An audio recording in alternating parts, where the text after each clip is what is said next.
Hi welcome back to my YouTube channel. ನಾನು ನಿಮ್ಮ ಪ್ರೀತಿಯ ಮಂಜುನಾಥ್ ವರ್ಷ. ನಾನಿವತ್ತು ಮನೆಯಲ್ಲಿ ಸ್ವಲ್ಪ ಹಾಲು ತಂದಿದ್ದರು, ಅದರಿಂದ ನಾನು ಹಾಲು ಸಾರು ಮಾಡೋದು ಹೇಗೆ ಅಂತ ಹೇಳ್ಕೊಡ್ತಾ ಇದ್ದೀನಿ. ಮತ್ತು ಹಳ್ಳಿ ಕಡೆ ತುಂಬ ಚೆನ್ನಾಗಿರುತ್ತೆ. ಮತ್ತು ನಾನು ಕೂಡ ಮುಂಚೆ ಎಲ್ಲ ಹಾಲೆಲ್ಲ ಕುಡಿತಾನೆ ಇರಲಿಲ್ಲ, ಹಾಲು ಸಾರು ಮಾತ್ರ. ಇವಾಗ ಮಾಡಿದ್ರೆ ಚೆನ್ನಾಗಿರುತ್ತೆ ಅಂತ ಅದರಿಂದ ಊಟ ಮಾಡ್ತೀನಿ. ಯಾರೆಲ್ಲ ಹಾಲು ಕುಡಿಯೋದಿಲ್ಲ ಮತ್ತು ಹಾಲು ಕಂಡ್ರೇ ಆಗೋದಿಲ್ಲ, ಅವರೆಲ್ಲ ಹಾಲು ಸಾರು ಮಾಡ್ಕೊಂಡು ತಿಂದರೆ ತುಂಬ ಚೆನ್ನಾಗಿರುತ್ತೆ. ನಾನು ಕೂಡ ಮುಂಚೆ ಎಲ್ಲ ಹಾಲು ಕುಡಿತಿರ್ಲಿಲ್ಲ, ಇವಾಗ ಹಾಲು ಸಾರು ಮಾಡ್ಕೊಂಡು ತಿಂತೀನಿ. ಇವಾಗ ಅದರಿಂದ ನನಗೇನು ಪ್ರಾಬ್ಲಮ್ ಇಲ್ಲ. ಬನ್ನಿ ಇವಾಗ ನಿಮಗೂ ಕೂಡ ಹಾಲು ಸಾರು ಹೆಂಗೆ ಮಾಡೋದು ಅಂತ ಹೇಳ್ಕೊಡ್ತೀನಿ. ಮೊದಲಿಗೆ ಸ್ವಲ್ಪ ತೆಂಗಿನಕಾಯಿ ತುರಿ, ಆಮೇಲೆ ಸ್ವಲ್ಪ ಕೊತ್ತಂಬರಿ ಸೊಪ್ಪು, ಒಂದು 5-6 ಮೆಣಸಿನ್ಕಾಯಿ, 2 ಮೆಣಸು, ಬೆಳ್ಳುಳ್ಳಿ ಎಲ್ಲದನ್ನೂ ಪ್ಲೇಟ್ಗೆ ಹಾಕಿ ಇಟ್ಕೊಂಡಿದ್ದೀನಿ. ಇದನ್ನೆಲ್ಲ ರುಬ್ಬಬೇಕು. ಸ್ವಲ್ಪ ಕಡಲೆ ಹಾಕ್ಕೊಳ್ಳಿ. ಮೆಣಸಿನ್ಕಾಯಿನ ಸ್ವಲ್ಪ ಹುರ್ಕೊಂಡು ಆಮೇಲೆ ಹಾಕ್ಕೊಳ್ಳಿ, ಏಕೆಂದರೆ ಪೌಡ್ರ್ ಆಗೋದಕ್ಕೆ ಅಷ್ಟೊಂದು ಟೈಮ್ ತೊಗೊಳಲ್ಲ, ಅದಕ್ಕೋಸ್ಕರ ಹೇಳ್ತಾ ಇದ್ದೀನಿ. ಆಮೇಲೆ ಒಂದು ಪಾತ್ರೆಗೆ ಸ್ವಲ್ಪ ಎಣ್ಣೆ, ಆಮೇಲೆ ಸಾಸಿವೆ, ಕರಿಬೇವಿನ ಸೊಪ್ಪು, ಹಾಗೆಯೇ ಜಜ್ಜಿಟ್ಕೊಂಡಿರೋ ಒಂದು 5-6 ಎಸ್ಲು ಬೆಳ್ಳುಳ್ಳಿನ ಹಾಕ್ಕೊಳ್ಳಿ. ಅದೆಲ್ಲ ಚೆನ್ನಾಗಿ ಕೆಂಪಾಗೋ ಥರ ಚೆನ್ನಾಗಿ ಹುರ್ಕೋಬೇಕು. ನೋಡಿ, ಈ ಥರ ಹುರ್ಕೊಳ್ಬೇಕು. ಆಮೇಲೆ ಅದಕ್ಕೆ ರುಬ್ಬಿಟ್ಟಿರೋಂತಹ ಖಾರ ಇದೆಯಲ್ಲ, ಅದನ್ನು ತುಂಬ ನುಣ್ಣಗೆ ಬೇಕಾದ್ರೂ ರುಬ್ಕೋಬೋದು, ಇಲ್ಲಾಂದರೆ ತರಿಯಾಗಿ ಬೇಕಾದ್ರೂ ರುಬ್ಕೋಬೋದು. ನಿಮಗೆ ಹೆಂಗೆ ಇಷ್ಟಪಡ್ತೀರೋ ಆ ಥರನೇ ರುಬ್ಕೊಳ್ಳಿ. ತುಂಬ ಈಸಿಯಾಗಿ ಮಾಡ್ಬೋದು ಇದನ್ನು. ಎಲ್ಲರೂ ಕೂಡ ಟ್ರೈ ಮಾಡಿ. ಹಾಗೆ ಹೇಗಿತ್ತು ಅಂತ ಸ್ವಲ್ಪ ಕಮೆಂಟ್ ಬಾಕ್ಸಲ್ಲಿ ನನಗೆ ತಿಳಿಸಿ.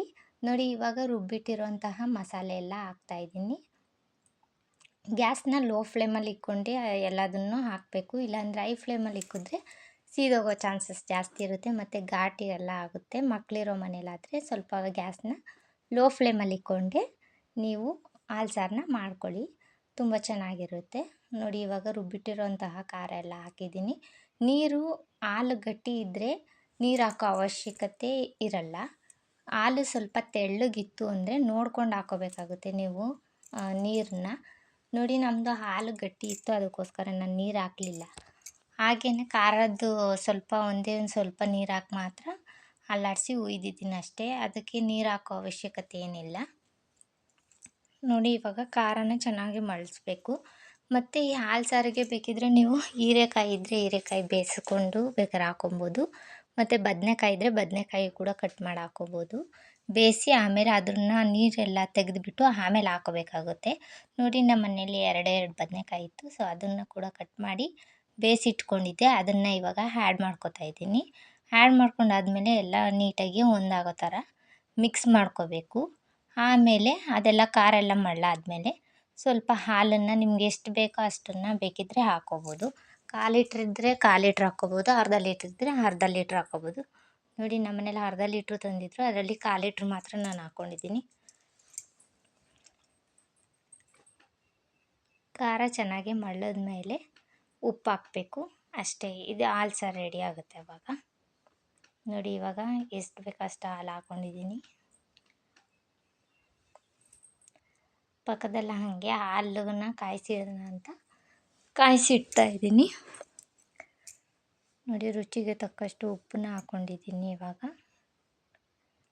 ಇದೆಲ್ಲ ಚೆನ್ನಾಗಿ ಹಾಲು ಉಕ್ಕಿ ಬಂದ್ಬಿಡುತ್ತೆ, ಅದಕ್ಕೋಸ್ಕರ ಹೈ ಫ್ಲೇಮಲ್ಲೇ ಇಟ್ಕೊಂಡು ಅದು ಉಕ್ಕಿ ಬರ್ಬೇಕಾದ್ರೆ ಸೌಟಿಂದ ಹೀಗೆ ಮೇಲೆ ಮಾಡಿದ್ರೆ ಅದು ಉಕ್ಕಿ ಬರಲ್ಲ. ಚೆನ್ನಾಗಿ ಕುದಿಬೇಕು ಹಾಲು, ಆವಾಗಲೇ ಹಾಲು ಸಾರು ಚೆನ್ನಾಗಿರುತ್ತೆ ತಿನ್ನೋದಕ್ಕೆ. ಮುದ್ದೆ ಜೊತೆ ತಿನ್ನೋದಕ್ಕೆ, ಅನ್ನದ ಜೊತೆ ತಿನ್ನೋದಕ್ಕೂ ಚೆನ್ನಾಗಿರುತ್ತೆ. ಅನ್ನದ ಜೊತೆಗಿಂತ ಮುದ್ದೆ ಜೊತೆ ತಿನ್ನೋಕ್ಕೆ ತುಂಬ ಚೆನ್ನಾಗಿರುತ್ತೆ. ಸೊ ಪ್ಲೀಸ್ ನೀವು ಕೂಡ ಟ್ರೈ ಮಾಡಿ, ಹೇಗಿತ್ತು ಅಂತ ಹೇಳಿ ನನಗೆ. ನೋಡಿ, ಇಷ್ಟೇ ಈಸಿಯಾಗಿ ಮಾಡ್ಕೊಬೋದು. 10 ನಿಮಿಷ, ತುಂಬ ಟೈಮ್ ಕೂಡ ತಗೊಳ್ಳಲ್ಲ, ಒಂದು 10 ನಿಮಿಷದಲ್ಲೇ ಮಾಡ್ಕೊಬೋದು. ಇದ್ರ ಜೊತೆಗೆ ಸ್ವಲ್ಪ ಹಪ್ಪಳ ಇತ್ತು, ಅದನ್ನು ಕೂಡ ಕರೆದು ಇಟ್ಕೊಂಡಿದ್ದೆ ನಾನು ಮುಂಚೆನೇ, ಕರೆಂಟ್ ಇರುತ್ತೋ ಇರಲ್ವೋ ಅಂತ. ಅದನ್ನು ಕೂಡ ಊಟದ ಜೊತೆ ನೆನೆಸ್ಕೊಂಡು ತಿಂತಿದ್ದೀವಿ.